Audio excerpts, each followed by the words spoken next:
Biden announced yet more funding. This time it's going to be 128 million.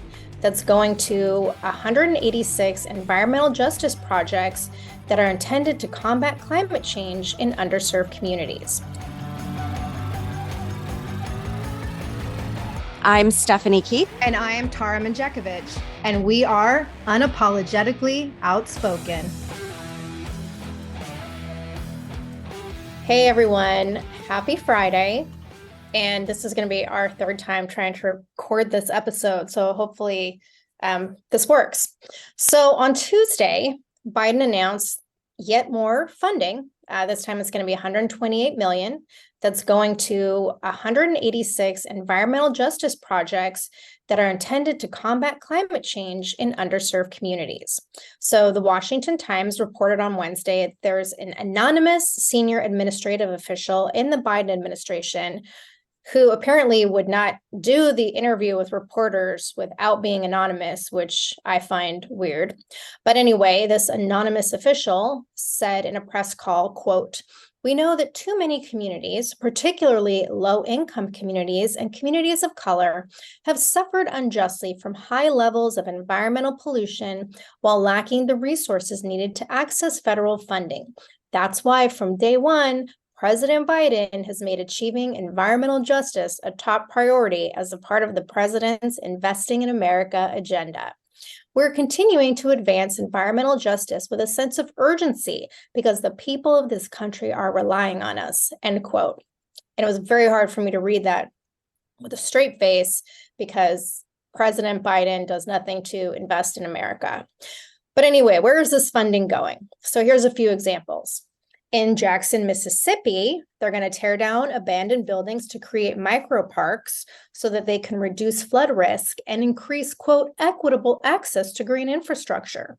In Columbus, Ohio, former prison inmates are going to be hired for solar industry jobs.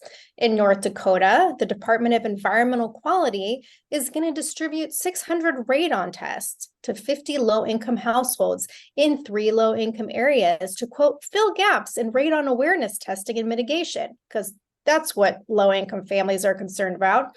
In Rochester, New York, the city is going to create fully electric homes with rooftop solar and electric vehicle charging station for residents who are, quote, disproportionately impacted by climate change and least financially able to adapt.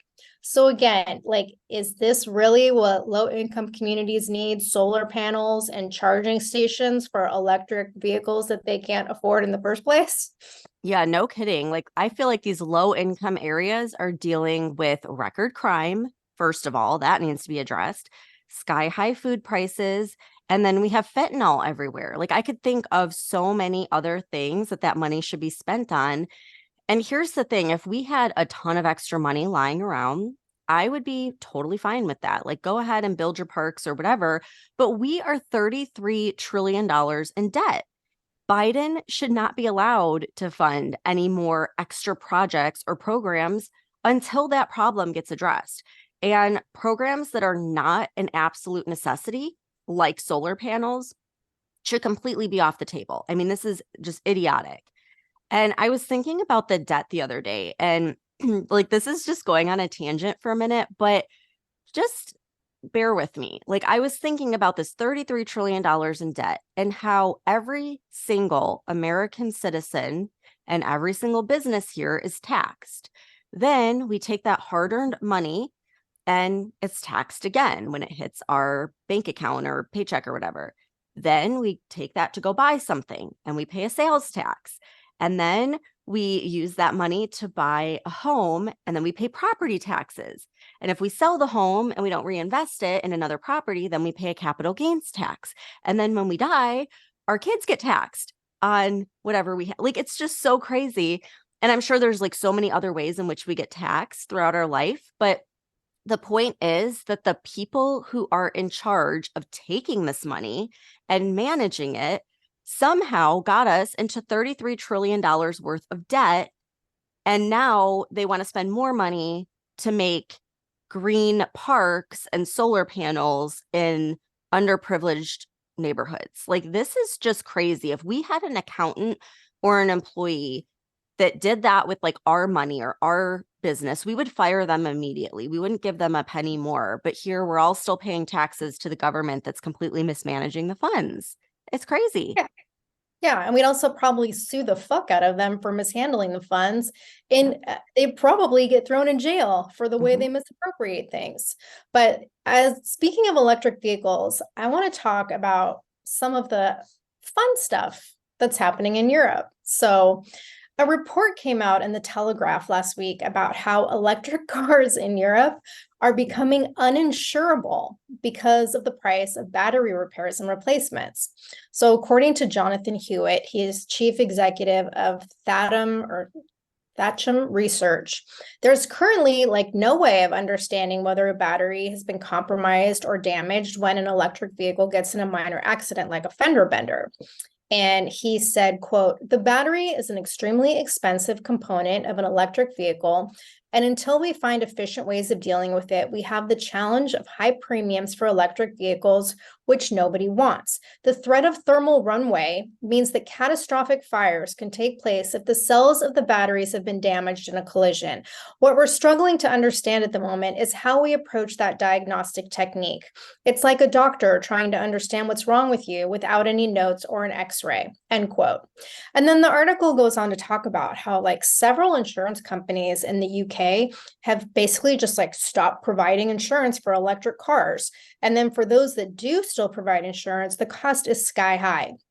They gave this example of like, since the beginning of the year, like insurance costs overall have risen due to inflation. But for like gas and diesel cars, and insurance has risen like 29%, but for electric vehicles, it's risen 72%.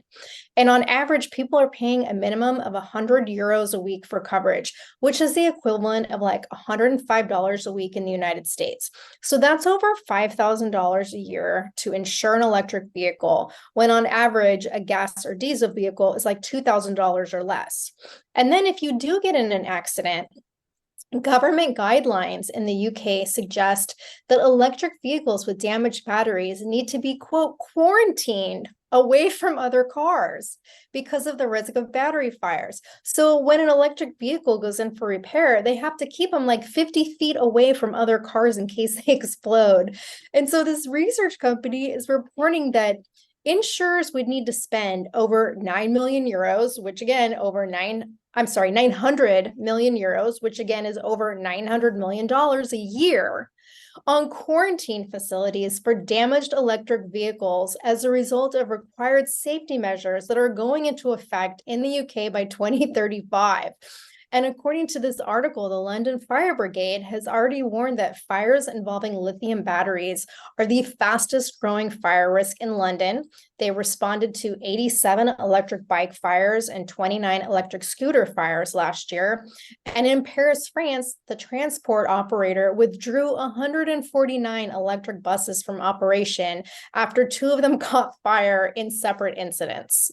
Yeah, that's my biggest concern with them. Like, I think it was a few years ago, I saw a video of, I think it was a Tesla, and all it did was hit a stop sign, and the thing completely like went up in flames, and the people were stuck inside.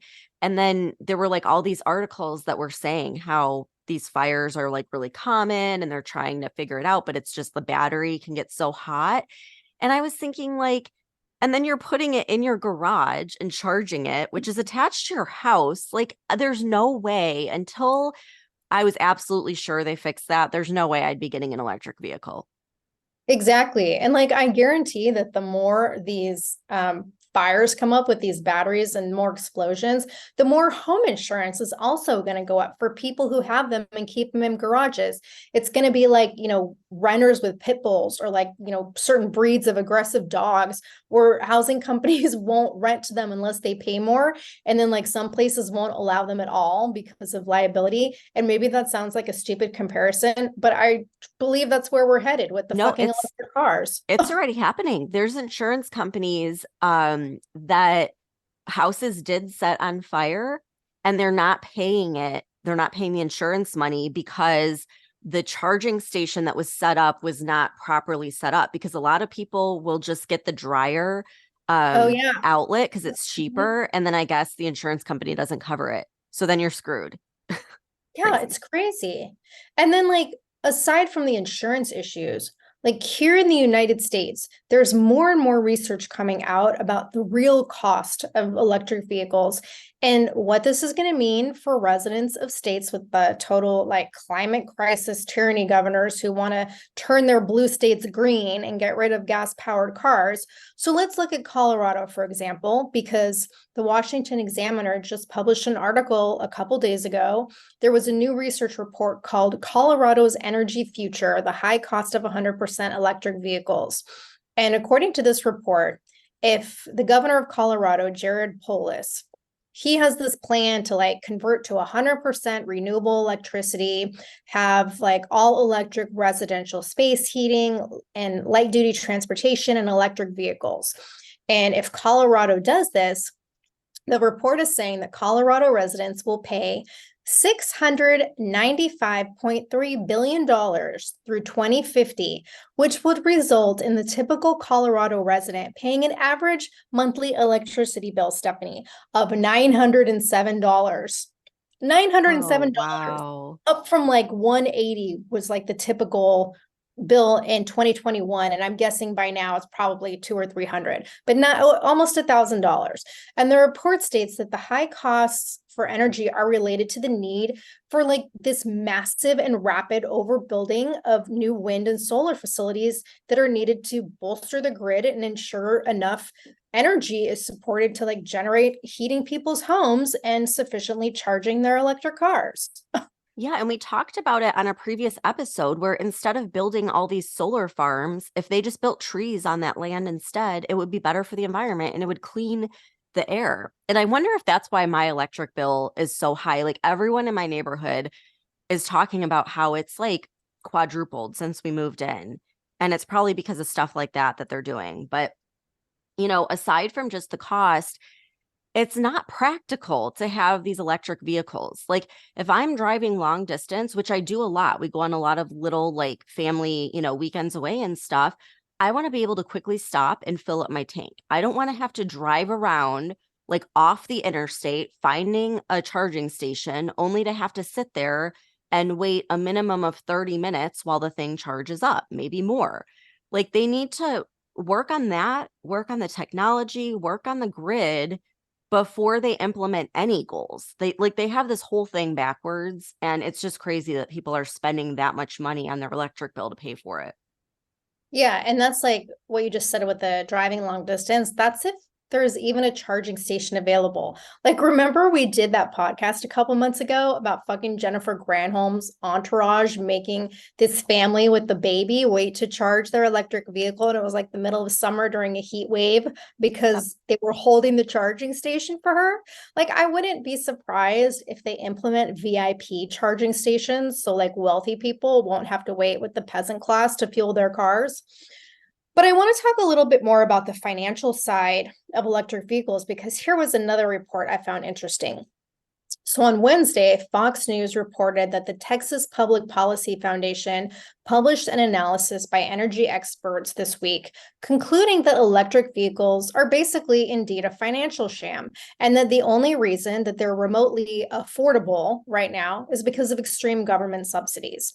So the report states that like they took the average model year 2021 electric vehicle and they said it would cost approximately $49,000 more to own over a 10-year period without the $22 billion in taxpayer funded handouts that the government provides to electric vehicle manufacturers and owners. And so like we all know the Biden administration has been pushing their goal of ensuring that at least 50% of all vehicles purchased by 2030 will be electric. And what this report found was that electric vehicles have received 7 times more credits under federal fuel efficiency programs than they provide in actual fuel economy benefits, and that the total regulatory credits from federal and state fuel efficiency and greenhouse gas emission standards amounts to an average of almost $28,000 per vehicle for these electric vehicle makers. And on top of that, The cost of charging stations strain on the US electrical grid amounts to an average of almost $12,000 per electric vehicle over 10 years. And who pays for these costs? We do, the taxpayers. The taxpayers who don't even own fucking electric vehicles. And one of the authors of this report, his name is Jason Isaacs, he told Fox Digital, quote, "The Biden administration and leftist states such as California have pushed for widespread electrification in less than 20 years through government subsidies and coercive regulations, but the price you see in the lot is not the true cost of an electric vehicle. Electric vehicle owners have been the beneficiaries of regulatory credits, subsidies, and socialized infrastructure costs totaling nearly $50,000 per vehicle. These costs are borne by gasoline vehicle owners, taxpayers, and utility ratepayers, who are all paying a hefty price for someone else's electric vehicle," end quote. And then the report concluded, quote, "The stark reality for proponents of EVs and for the dreamers in federal government who are using fuel economy regulations to force manufacturers to produce more EVs is the true cost of an EV is in no way close to a comparable ICEV, which is an internal combustion engine vehicle or gas-powered vehicle. Without increased and sustained government favors, EVs will remain more expensive than ICEVs for many years to come. Even with these subsidies, EVs have been challenging for dealers to sell, and why basic economic realities indicate that the Biden administration's dream of achieving 100% EVs by 2040 will never become a reality." Yeah, and I can see it already, like pulling up to a charging station, they get all these EVs on the road. They're going to eventually charge for that. It'll be just like gassing up your car. They'll like charge, or they'll put a limit on how long you can charge your vehicle. They'll figure out a way to control it and make money off of it. And then the other cost too is the battery. Like you said, like you could get in a fender bender and the whole battery could be bad. So you got to pay for that to get replaced, which is not the same as paying for a battery in a gas vehicle. You're paying for this huge thing, and then you have to pay to dispose of it and get all these fees for that. So it's just not practical. And hope it doesn't explode in the meantime. Yeah, hope it doesn't burn your house down and then the insurance company won't pay you for that. It's insane. But aside from the cost, I was reading an article in the Epic Times about how Chinese green companies are now a security risk to the US. And the article reads, quote, "Companies backed by the Chinese Communist Party may exploit its green energy technology to achieve strategic, political, and intelligence advantages over the United States," end quote. So I guess there was a report that was released, and the report said, quote, "The growth of these industries furthers the White House's climate and renewable energy goals, but may pose significant risks to U.S. critical infrastructure, data security, and supply chain integrity." So this was from Craig Singleton, who was the author of the report that came out and a senior fellow at the Foundation for Defense of Democracies. And they used the example of Ford, the American company that was incentivized by the Inflation Reduction Act to make cars in the US, yet their supply chain is reliant on China. So like more wasteful spending by the Biden administration because China is going to end up with those funds. And Ford announced what's now a paused partnership with Chinese electric vehicle battery maker CATL. And I guess they signed an agreement to license CATL's battery technology, but lawmakers and local community members started sharing concerns about how this company is a champion of the CCP. And as we know, Chinese citizens and companies are expected to gather intelligence for the CCP. Like they have to. I mean, just look at Jack Ma, who was the founder of Alibaba, and that was one of the largest Chinese companies. The guy went missing for months after criticizing the CCP. So it's like you have to play along with them. And so this article is warning that CATL's derivative products of EV charging and battery storage solutions could, quote, "serve as potential access points for intelligence collection of cyber espionage and sabotage, with widespread blackouts impacting industrial centers or financial hubs." Like that would be the worst case scenario. That's a pretty big worst case scenario. And it's just such a shame when you see an American company like Ford that is so closely tied to the CCP. And yet not surprising, because speaking of China, let's talk about California dictator Gavin Newsom, who is currently spending the week in China on what I can only describe as like a climate crisis promotional tour. So he was in Shenzhen on Tuesday, and Fox Business reported that while he was there, he test drove a $160,000 hybrid vehicle manufactured by a company called BYD, which is a Chinese automakers with, surprise, surprise, direct ties to the CCP. And they've received like billions of dollars in grants and subsidies from the Chinese government. So Republican members of Congress, and especially ones from Newsom's home state of California, are having a field day with this clip that was posted of Newsom test driving the car. Rep. Doug LaMalfa stated, quote, "To promote China's polluting industry while destroying California jobs and making everything more expensive is a textbook example of Democrat priorities." End quote. Another California rep, Michelle Steele, said, quote, "It's a slap in the face to Californians to see Governor Newsom promote the CCP's electric cars built off the backs of slave labor. Meanwhile, he and the Democratic Party discourage the mining of critical materials required to make the batteries for these cars." End quote. And Rep. Jay Obernolte, also from California, stated, quote, "I find it ironic that Governor Newsom is using his time in China to promote the Chinese-produced BYD hybrid when his own administration is attempting to restrict sales of hybrid vehicles like the one he drove," end quote. And then I read this really great op-ed in The Hill by Derek Hunter, and it came out on Wednesday, and he was talking about, Newsom's trip to China and calling it what we all know it is, basically a shadow campaign for his presidential nomination. And he described it as, quote, "just in case President Biden succumbs to the realities of his age and waning mental capacity," end quote. And so in this op-ed, Hunter wrote, quote, "In China, Newsom is signing meaningless, symbolic agreements on climate change with counterparts who probably don't intend to honor them. His trip is a minor propaganda win for the world's biggest and most unrepentant carbon polluter. China's ruling Communist Party, after all, is already building more than 100 new coal-fired power plants, and each week it reportedly approves permits for 2 additional new ones. So Newsom's trip to China is a perfect symbol of his and his state's ardent commitment to pretend to do something about what he calls, quote, the climate crisis," end quote. And so, side note, Stephanie, like, don't you find it pretty pathetic that a governor is getting better reception from Xi Jinping than the president of the United States? And like, even before this, Newsom went to Israel last week to talk with war victims. I mean, he's doing things that the president's supposed to be doing. And every article I've read about him being in China is talking about how he's there to help improve diplomatic relations with China and the US and talk about the climate crisis and the fentanyl crisis. And like, aren't these conversations that world leaders should be having with their equal and not a state governor? And like, again, we all know Newsom's being groomed for the presidency that he continues to deny he's going to run for.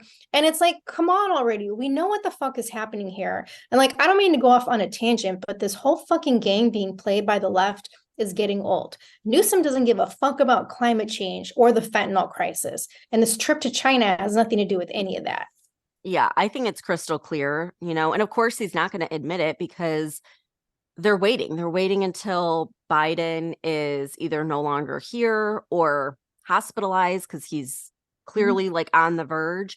And then he'll say, "Oh, I'll jump in there." I mean, it's so clear, like they're playing their cards and showing their hand. But like, I think that this proves too that the left is now the party of the elite, like the extremely wealthy part of our society. And they're just totally out of touch with what real Americans, left or right, are facing day to day. But here's one that you're going to like. So, our favorite climate alarmist, Greta Thunberg.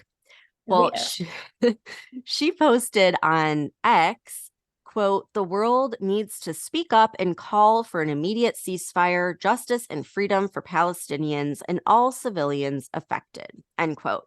And the post included a picture of her with 3 other activists that had signs that read Free Palestine, Climate Justice Now, and another one that said This Jew Stands with Palestine, and then Stand with Gaza.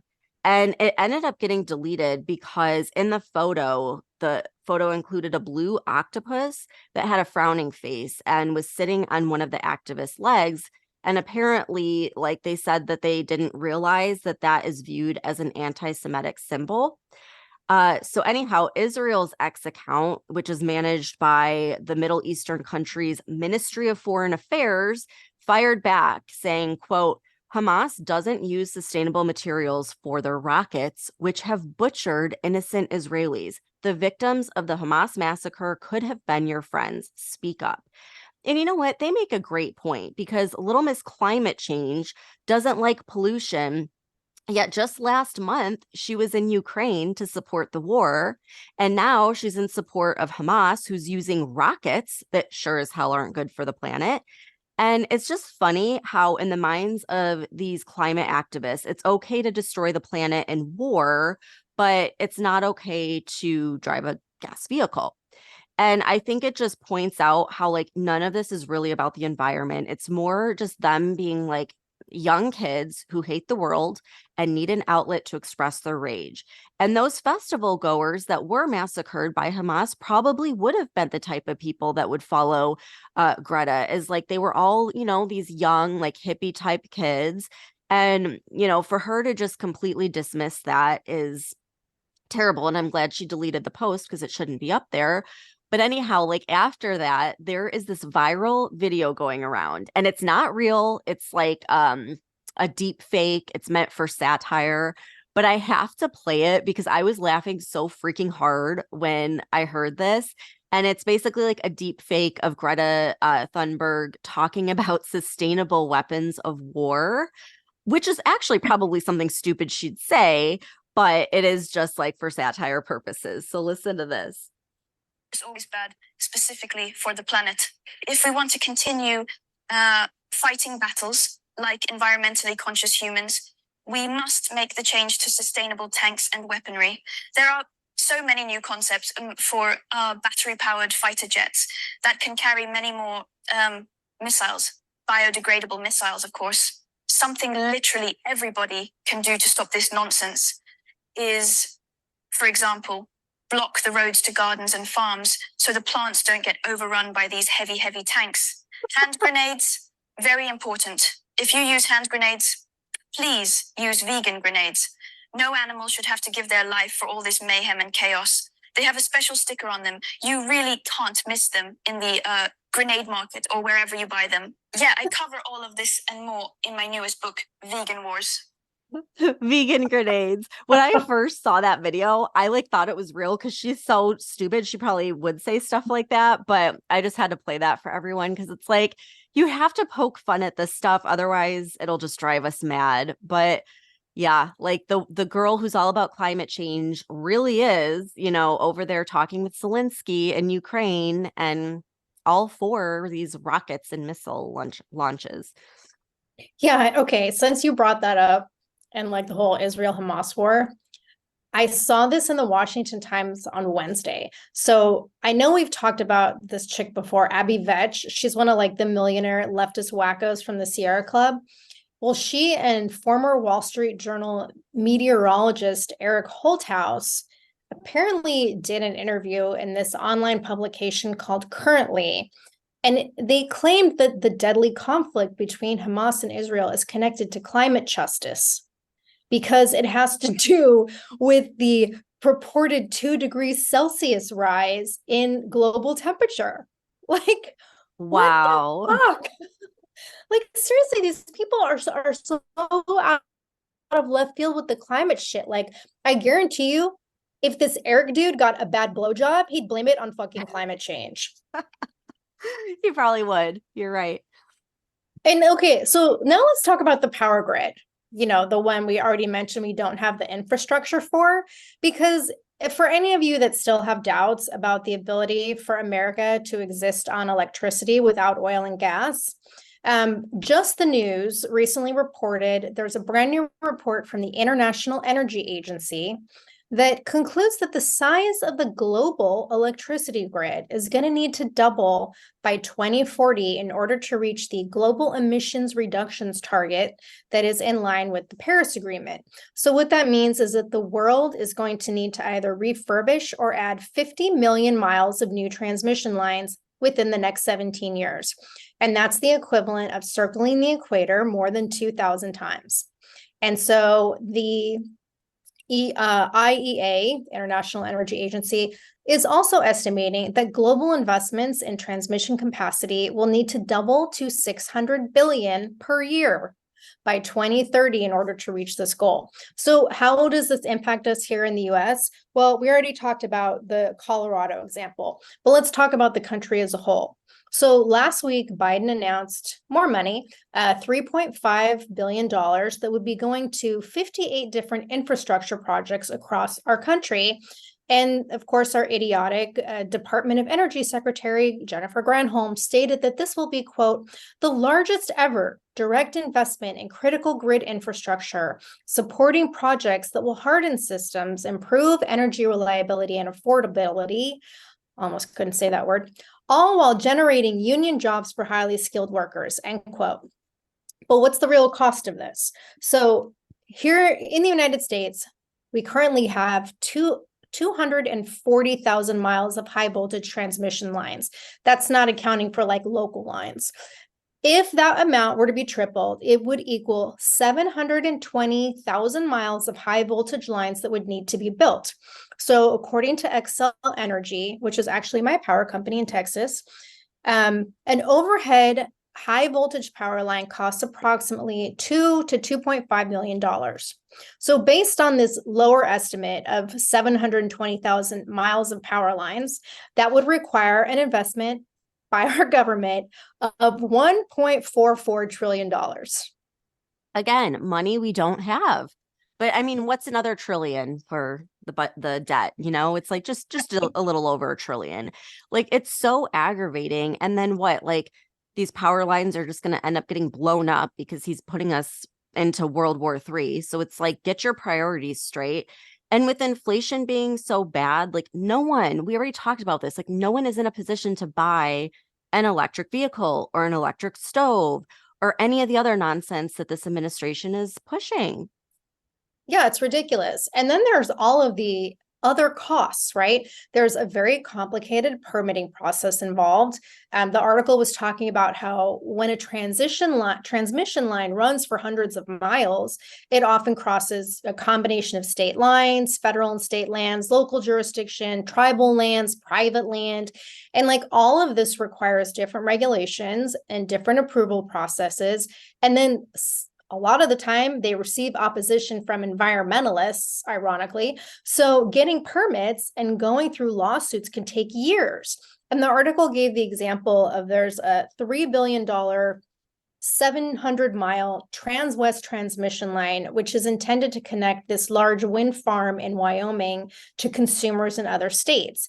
And it took 15 years just to get the approval for construction to begin. And it's estimated that the construction itself is going to take another 5 years, which is fucking ridiculous. And then on top of that, you have to think of all the other components, the need for skilled labor. The article was saying it takes like up to several years to train someone because the work with power lines carrying up to 500,000 volts of electricity is incredibly dangerous and requires skilled workers. There's the ever-present supply issues because all of the copper and iron and other minerals have to be mined and processed. The transformers needed for bulk power delivery on high voltage transmission lines are typically custom built, and the wait time for just one can be up to 2 to 3 years. And then according to Meredith Angwin, she's a chemist and author of this book called Shorting the Grid. She says that like these challenges are likely insurmountable. And she said blackouts are just going to get more common. Electricity rates are going to go up as the cost of all this infrastructure build out gets passed down to consumers. And then she also mentioned that on the environmental side, all these steel towers going up are going to affect wildlife and the natural landscape. And she gave a statement to Just the News, and she said, quote, "It's very close to impossible to run a modern civilization on wind and solar. It's just not going to happen," end quote. So there's that.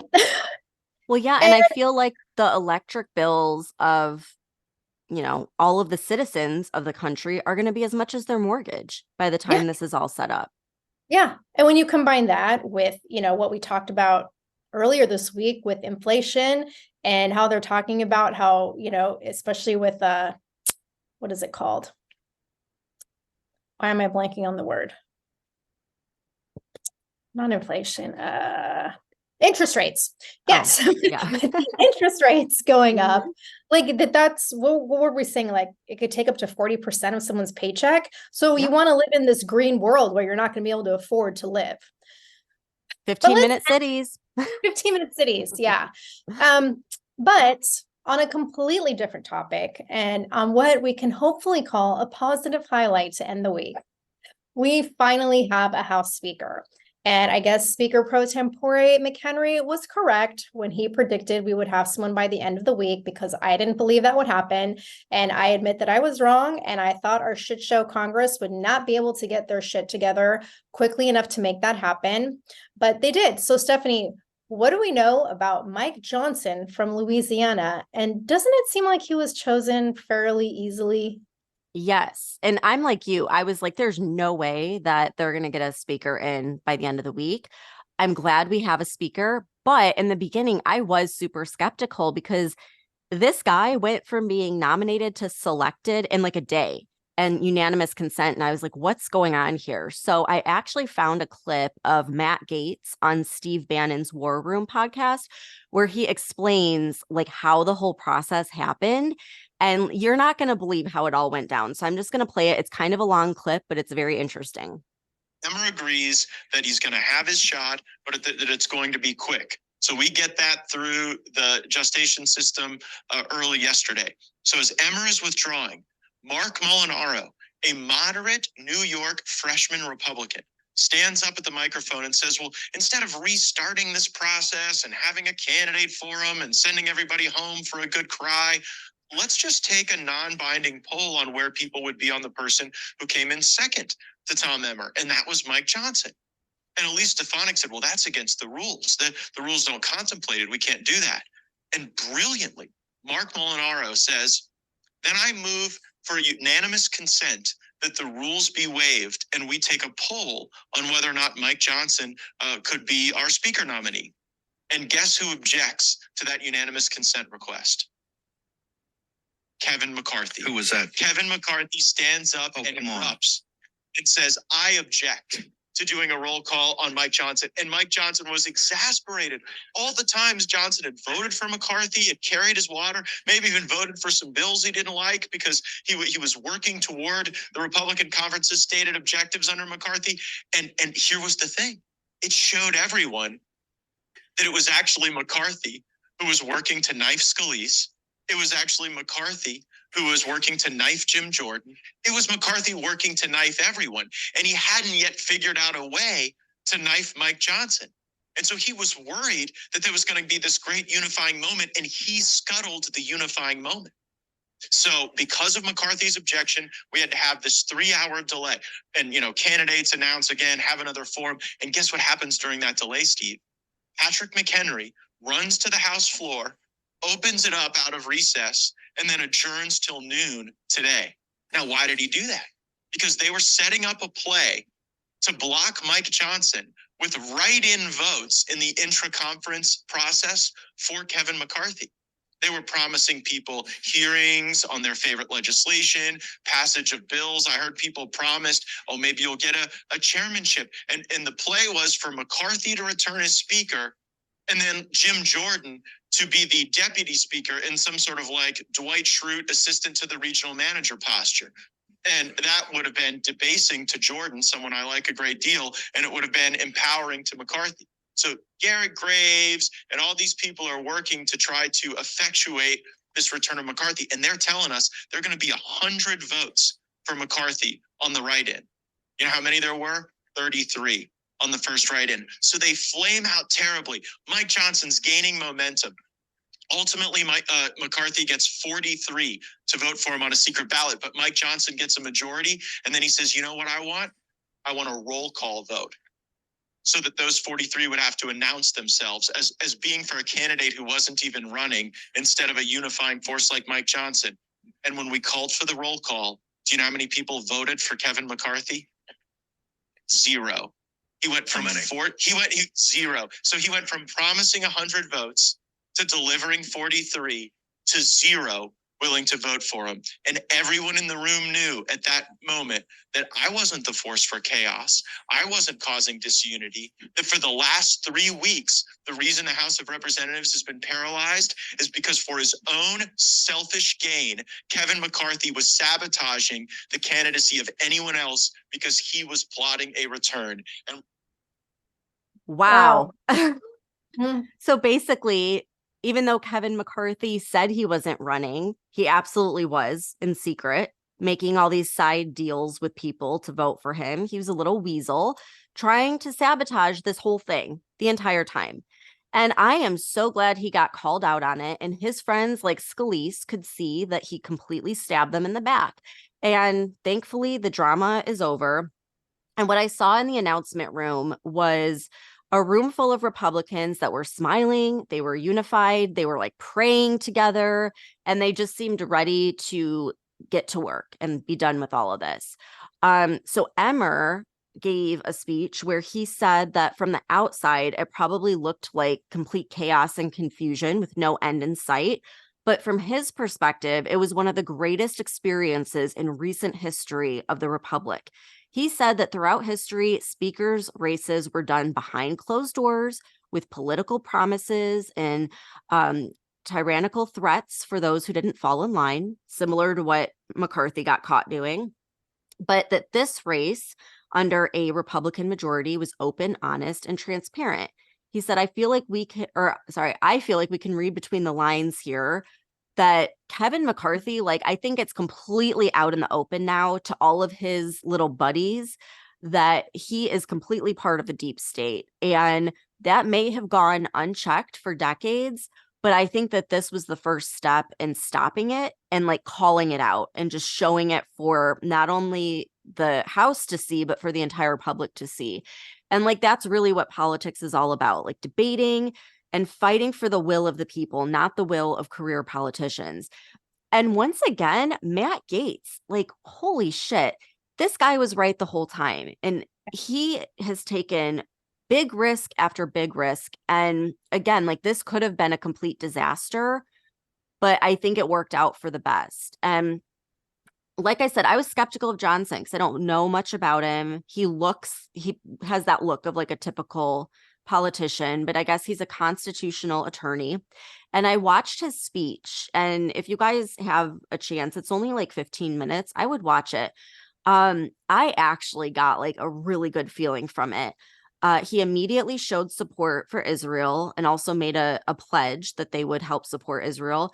He addressed the border and the fentanyl crisis. And then he went into how the cost of living in America is just not sustainable. He said prices have gone up 17% in the last 2 years, and interest rates are the highest that they've been in 3 decades. And so he was focused on how they need to bring relief to the American people by reining in federal spending. And of course, these are all topics that we've covered heavily. So I was just glad to hear him like address them very clearly and definitively.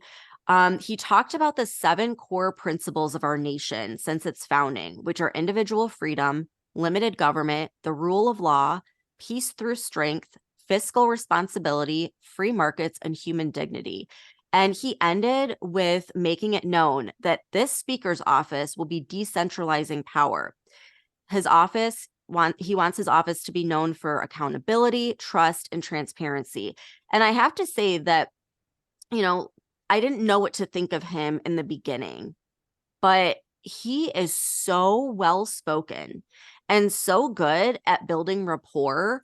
And he just has that like charismatic personality where he's just a likable guy that by the end of his speech, even the Democrats who refused to stand up or clap during the whole entire speech, even they were standing and clapping for him by the end of it. And it just left me feeling so good and so hopeful. Way better than McCarthy, like no doubt. And while I was disappointed that Jim Jordan didn't get it, I am really happy with this end result. And I just have a gut feeling that like this guy is going to be a game changer for the Republican Party and just for the House as a whole. I hope you're right, because that's definitely what's needed. And like Republicans need to unite the way Democrats do. And now I have to go watch this speech because I have not seen it. And I want to see what you see, because I still think it's a little odd the way everything happened. But sounds like it's a really good thing. So I'm going to go watch that speech. Yeah, I would love to get your feedback on it just to see. But you know me, like I always trust that feeling, that gut feeling, intuition. And I just feel like no one saw this coming and it's going to be for the good. So yeah, watch it. Let me know. Everyone listening, go watch it. Let us know. And yeah, thanks for tuning in and have a good weekend. We'll see you back here Monday. If you're sick of all the crazy shit going on in our country and you want to express your support and patriotism for the show, head on over to our Etsy store at UO Patriot Chicks and check out our new stickers. The link can also be found on our website. If you love the show and you want exclusive episodes, support the podcast and join the conversation by becoming a member of our Patreon community. We'll be posting weekly member-only podcast episodes and content that isn't available on the weekly podcast. Every Patreon member will also get a free Unapologetically Outspoken sticker and updates about our new sticker release before they're made public. And be sure to follow us on TikTok at Unapologetically Outspoken. And if you haven't done so already, please rate and review the podcast. The more you support us, the more people we can reach. So help us spread the word.